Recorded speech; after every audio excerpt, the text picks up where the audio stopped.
আসানসোলে রাজনৈতিক বিশ্লেষণে কেন্দ্রীয় মন্ত্রী সুকান্ত মজুমদার। হিন্দুদের বাড়িতে ধারালো অস্ত্র রাখার নিদান সুকান্ত মজুমদারের। সুকান্ত বলেন, ছেলেদের ডাক্তার, ইঞ্জিনিয়ার বা যা বানানোর বানান, কিন্তু আগে ভালো হিন্দু বানান। এ প্রসঙ্গে কলকাতা পৌরসভার মেয়র ববি হাকিম বলেছেন, একজন জঙ্গির মতো কথা বলছেন সুকান্ত। কেন্দ্রীয় মন্ত্রী সুকান্তের মুখে হিন্দুদের বাড়িতে ধারালো অস্ত্র রাখা নিয়ে অশান্তির বাতাবরণ সৃষ্টি হতে পারে। সুকান্ত বলছেন, হিন্দুদের শাস্ত্র ঘেটে দেখুন, বিভিন্ন দেবদেবী ধারালো অস্ত্র রাখতেন, শিখ সম্প্রদায়ের মানুষেরা রাখে। ববি হাকিম নিজে দুর্গাপুজো করেন, ভালোভাবে জানেন অস্ত্র কেন রাখে। সম্প্রতি বলিউড অভিনেতা সাইফ আলীর ওপর হামলাতেও এবার বাংলাদেশ যোগ।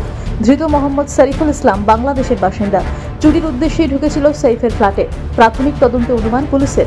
এছাড়াও তার মতো অনুযায়ী আবারও বিহার যোগ। পশ্চিমবঙ্গের দুলাল সরকার খুনে গ্রেপ্তার মূল শুটার মোহাম্মদ আশরাফ, গ্রেপ্তার বিহার থেকে। আইনি স্টেট অ্যাকশন কমিটির আরএল স্যালাইন নিয়ে তদন্তের দাবি তুলেছেন সুকান্ত। আরজিকর হাসপাতালে নারকীয় ঘটনায় দোষীদের শাস্তির প্রসঙ্গে বলেন, বিচারের প্রথম সিঁড়ি পেরোলাম, তবে একা সঞ্জয় নয়, জড়িত অনেকে।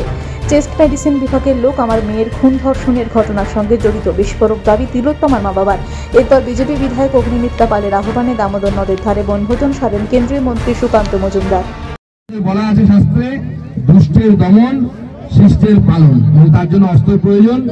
হিন্দুদের বাড়িতে ধারালো অস্ত্র রাখা উচিত, নাহলে ছবি বিশ্বাসকে যেভাবে আমি আমার বক্তব্যে বলেছিলাম, ওখানে আবার বলছি, ছবি বিশ্বাসের মতো আপনি রাত্রিবেলা ময়না তদন্ত করতে পারেন, এবং তাও ম্যাজিস্ট্রেট লেভেলের কোন অফিসারের পারমিশন নিয়ে, এমনি করতে পারেন না।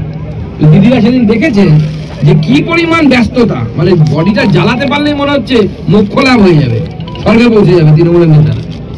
এইভাবে ঢাকা দেওয়ার চেষ্টা হচ্ছে, বেশি দিন ঢাকা দেওয়া যাবে না। এই যে ধরা পড়লো তো পশ্চিমবঙ্গ ফার্মাসিউটিক্যালস, তার একের পর এক স্যালাইনের বোতল। বিগত 2 বছর ধরে আমরা যারা যারা সরকারি হসপিটালে ভর্তি হয়েছি। আসানসোল থেকে সৌম্য গাঙ্গুলির রিপোর্ট, টিভি নিউজ 10। সুলভ সঠিক চিকিৎসার একমাত্র প্রতিষ্ঠান বিবেকানন্দ হসপিটাল। 24 ঘন্টা emergency service, blood bank, trauma care. আপনাদের সেবায় আমরা তৎপর। গুণমান ও পরিষেবায় দুর্গাপুর বিধাননগরের ডক্টর জাকির হোসেন এভিনিউর বিবেকানন্দ হসপিটাল শিল্পাঞ্চলের মানুষের মন জয় করেছে।